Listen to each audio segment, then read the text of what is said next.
Hi guys, welcome back to Flick Finesse channel.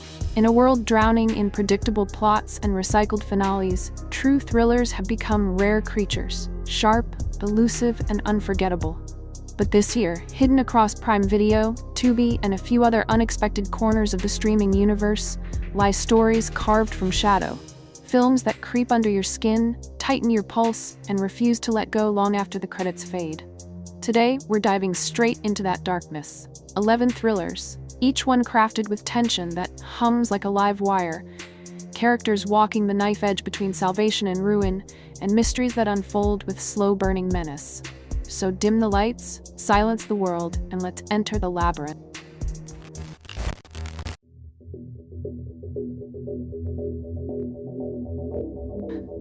Number 11. The Stanford Prison Experiment. 24 ordinary college kids sign up for what they think is a simple psychology study. A few days in a fake basement prison, some easy cash, and a good story to tell later. But the moment they walk into that makeshift cell block, something shifts. Quietly, dangerously. At first, the guards joke around, tapping their batons on the rails like it's all a game. The prisoners roll their eyes, smirk, and play along. But that thin line between play acting and real authority snaps faster than anyone expects. The fluorescent lights feel harsher. The walls feel tighter. The air feels heavier. Little by little, the experiment digs under their skin, peeling back politeness, exposing impulses these boys didn't even know they had. Some guards start barking orders with a little too much energy.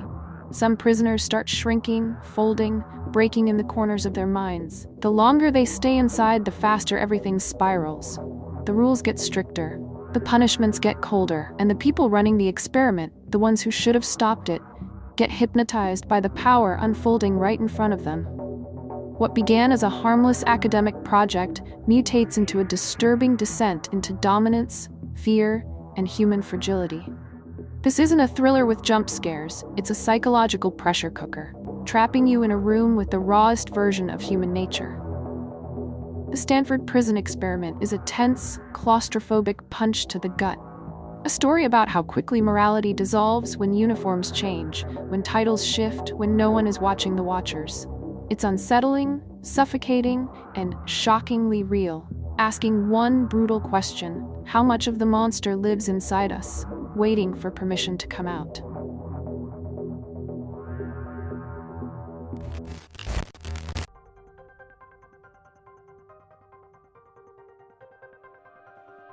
Number 10. Stars at Noon. Trish Johnson is an American journalist marooned in the sweltering turmoil of Nicaragua, and she is barely holding herself together.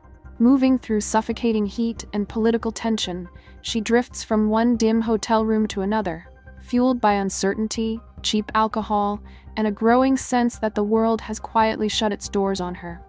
But her fogged, drifting existence snaps into sharp focus the moment she meets Daniel, a sharply dressed British businessman who carries himself like a man already running from something. His calmness feels rehearsed, his charm too precise, and the secrets behind his eyes feel heavier than the humid air pressing against the city. That chance encounter drags Trish into a tightening web of danger, government surveillance, whispered betrayals, and streets pulsing with suspicion. Every doorway hides an agenda, every uniform watches too closely, and every night feels like a challenge to survive until morning. As borders close and paranoia deepens, she finds herself entangled in a risky, intimate bond with a man she barely understands. Stars at Noon is a humid, slow-burning fever dream. A story about two stranded souls colliding in a country on the edge of collapse. It doesn't shout, it simmers. It's sticky, anxious, and unsettling, capturing the feeling of being trapped in a place where truth bends, people blur, and danger moves quietly beneath the heat. It's not just a thriller, it's a haunting portrait of desperation, desire, and the strange alliances people form when the world turns hostile.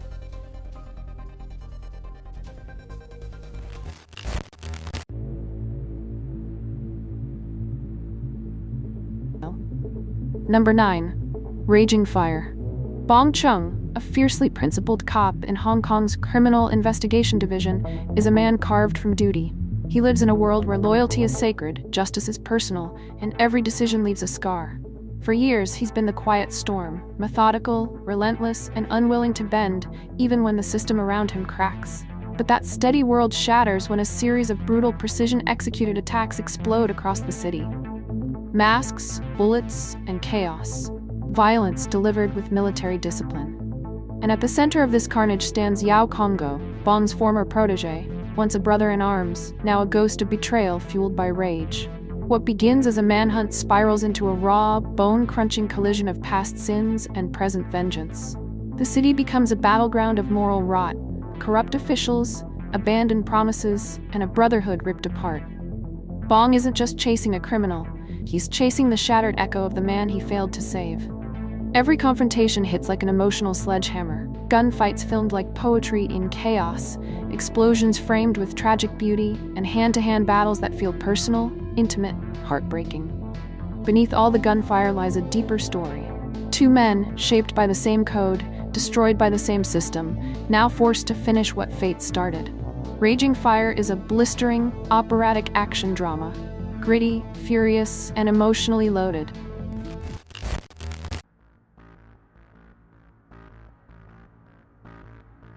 Number 8.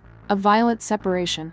Norman Young, a quiet deputy in a forgotten Midwestern town, lives his life like a man walking on eggshells, careful, cautious, always trying to hold things together. His older brother Ray, on the other hand, is a wildfire in human shape, reckless, restless, and always one bad decision away from disaster. Their fragile world comes crashing down when an ordinary night turns into a nightmare.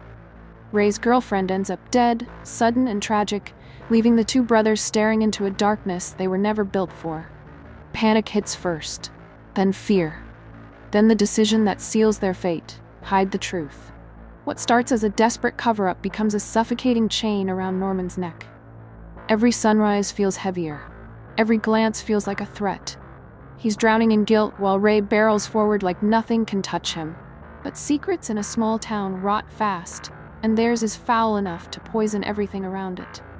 As suspicion tightens and old wounds rip open, Norman is forced to confront the brutal reality that loyalty can be a trap, and family can drag you deeper than any enemy ever could. The town's quiet fields and open skies only make the tension sharper, like a peaceful mask stretched over a boiling storm. A violent separation isn't loud, and it isn't flashy. It's a slow, crushing descent into guilt, brotherhood, and the unbearable weight of one irreversible choice. A story where every whispered lie echoes, every silence feels dangerous, and every character carries a darkness they can't shake off.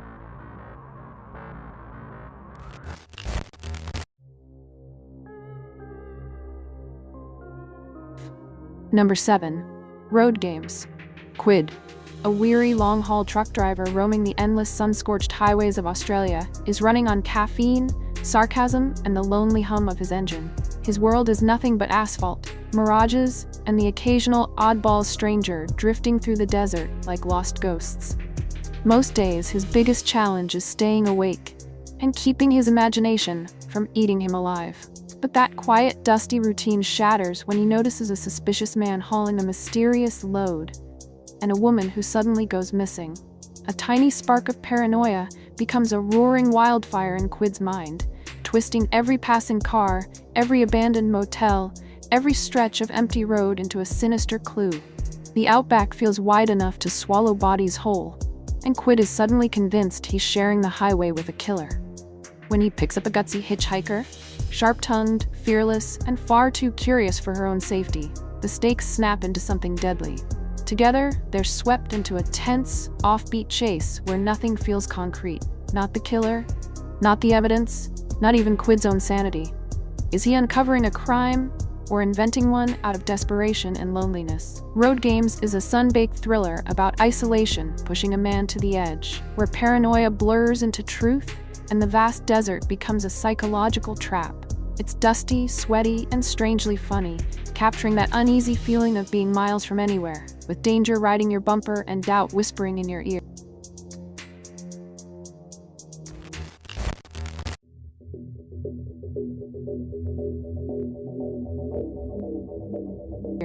Number 6. After the Hunt. Alma Imhoff, a once brilliant philosophy professor at Yale, is unraveling. Her life, once built on precision, ethics, and academic poise, now trembles under the weight of a past she has spent decades burying.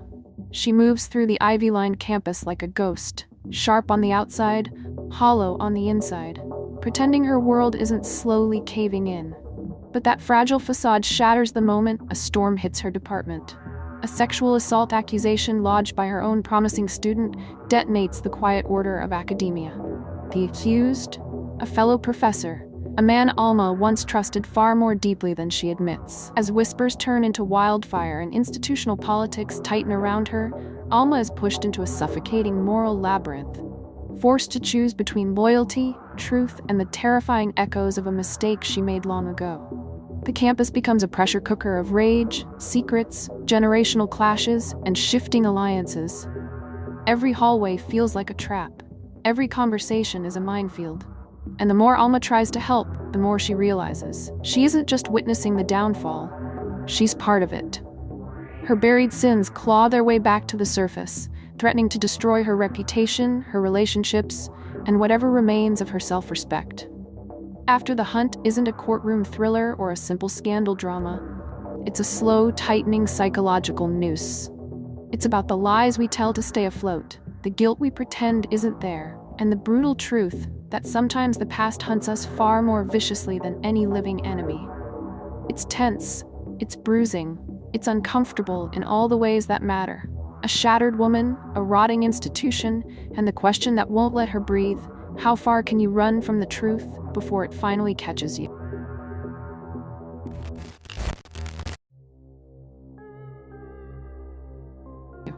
Number 5. Tape. Vince, a volatile drifter with a fuse shorter than his temper, holes up in a dingy motel room on the frayed edges of Lansing. His life is a blur of cheap booze, bad tempers, and half-buried grudges. Every night, another attempt to drown the version of himself he can't outrun. But tonight, the past walks straight through his door, wearing a familiar face. John Salter, a documentary filmmaker with polished ambition and a conscience he believes is spotless, arrives expecting a friendly catch-up. Instead, he steps into a pressure cooker disguised as a motel room. Vince is jittery, amped, and carrying the kind of anger that simmers beneath every sentence. And John can feel it. Something ugly is brewing under Vince's forced laughter.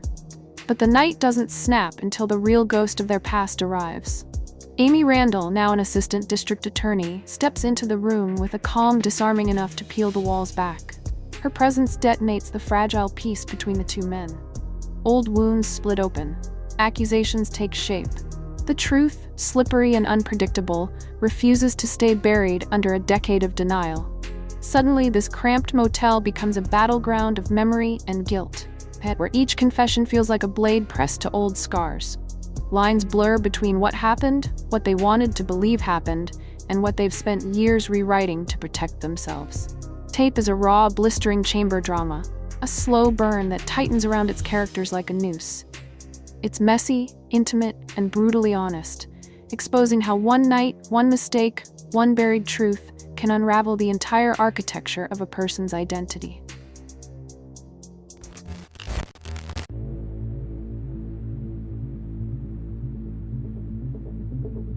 Number 4. Karthik, calling Karthik. Karthik Narayan is the kind of man the world forgets. A quiet, invisible office worker tucked into the gray corners of Mumbai, he moves through life like a shadow, soft-spoken, overworked, constantly apologizing for simply existing. His days are a blur of loneliness, self-doubt, and the crushing weight of a world that never once looked back at him. But everything shifts the morning his phone rings at 5 a.m., and on the other end is himself. A calm, confident voice claiming to be Karthik, yet nothing like the fragile man pacing his tiny apartment in disbelief. What begins as a strange, unsettling call soon turns into a lifeline. This new Karthik pushes him, guides him, transforms him, turning a timid nobody into someone who finally stands tall. A new life blooms, courage, clarity, even love. For the first time, he feels seen, until the calls turn darker, until the voice becomes demanding, possessive, dangerous, until Karthik realizes that the person trying to save him might be the very thing capable of destroying him. Karthik calling Karthik is a psychological descent into fractured identity and the terrifying echo chamber of the mind. It's tense, moody, and unnervingly intimate, an exploration of how far a person can run from their own demons before the voice inside finally catches up.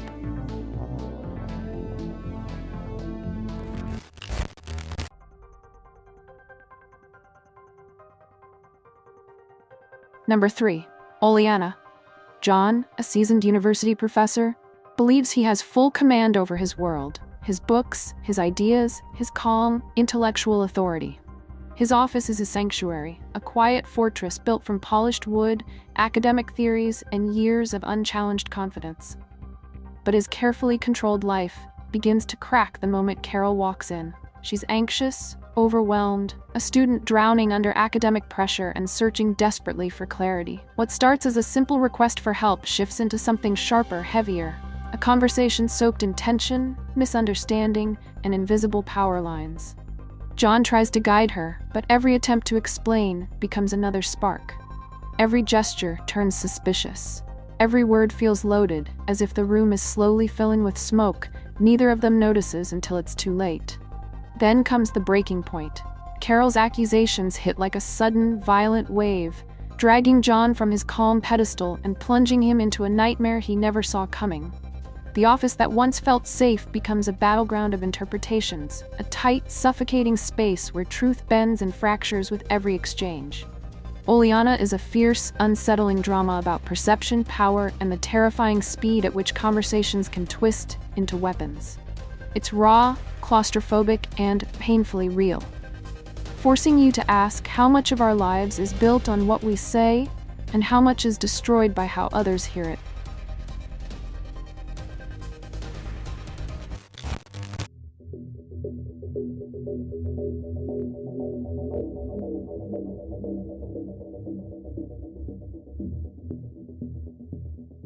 Number 2. The Name of the Rose. Brother William of Baskerville, a Franciscan mind as sharp and cool as tempered steel, strides into a remote Italian abbey, a fortress carved from cold stone and suffocated by piety. He comes seeking truce in a theological squabble, but instead stumbles into a nightmare. This is a world choking on its own dogmas, where fear is the dominant creed and silence is policed by violence. When a young illuminator is found dead, his body twisted in a final, agonizing glimpse of forbidden truth, William is ripped from his scholarly detachment and plunged into the abbey's sweaty, terrifying underbelly. Beside him is Adso, a novice whose gentle world is cracking open, forced to navigate the stench of corruption and the terrifying power held by the medieval church's fanatics. As the deaths escalate, each one more gruesome, more coded, more suffocatingly symbolic, William finds his formidable intellect challenged by an unseen enemy, guarding a secret more perilous than heresy, a book that inspires laughter. The Name of the Rose is a raw, atmospheric descent into the dark heart of the Middle Ages. It is a visual, visceral battle between the cold light of reason and the suffocating shadow of ignorance. It's a tense, magnificent film that asks, in a world where knowledge is weaponized and faith is fanaticism, how many souls must be sacrificed before a dangerous truth is finally brought to light?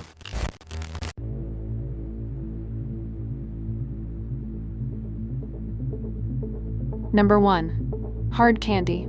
Haley Stark is a teenager with the instincts of a seasoned predator. In a city that hides rot beneath polished glass, she drifts through life with a strange, unsettling calm. Observant, calculating, an old soul wrapped in the fragile frame of youth. But her quiet gaze sharpens the moment she steps into the orbit of Jeff, a charming photographer whose easy smile masks shadows he thinks no one else can see. What begins as a flirtatious, harmless meeting spirals into a psychological crucible. Haley's soft-spoken demeanor fractures to reveal a mind honed with razor precision. Suddenly, Jeff's sleek apartment becomes a pressure chamber. Every object a threat, every silence a trap, every second a reminder that power can shift without warning. Jeff, once the confident adult in control, becomes a trembling guest in his own home. Haley strips away his lies with clinical poise, her voice steady, her intentions veiled beneath layers of chilling ambiguity. Is she an avenging angel? A manipulator? A victim reclaiming her story? Or simply a storm disguised as a girl? Hard Candy unfolds like a dangerous game of emotional vivisection. Two characters, locked together, exposing wounds, secrets, and desires too poisonous to stay buried. The tension is suffocating, the morality deliberately blurred, the conflict so intimate it feels like eavesdropping on a nightmare. It's a film where innocence is weaponized, guilt becomes a currency, and trust is a razor one wrong breath away from slicing skin. A sharp, claustrophobic psychological thriller, electrifying, unnerving, and impossible to escape once it hooks into you. And that's the end of our descent into the shadows. 11 thrillers, each one a different flavor of danger, mystery, and quiet obsession, waiting for you across Prime Video, Tubi, and the hidden corners of streaming. If even one of these films slips under your skin, my job here is done. But if you want more journeys into the strange, the eerie, and the pulse-pounding, you already know what to do. Hit the like, subscribe to The Darkness, and ring that bell so you never miss the next dive into cinematic madness. Until then, keep questioning and stay hungry for the thrill.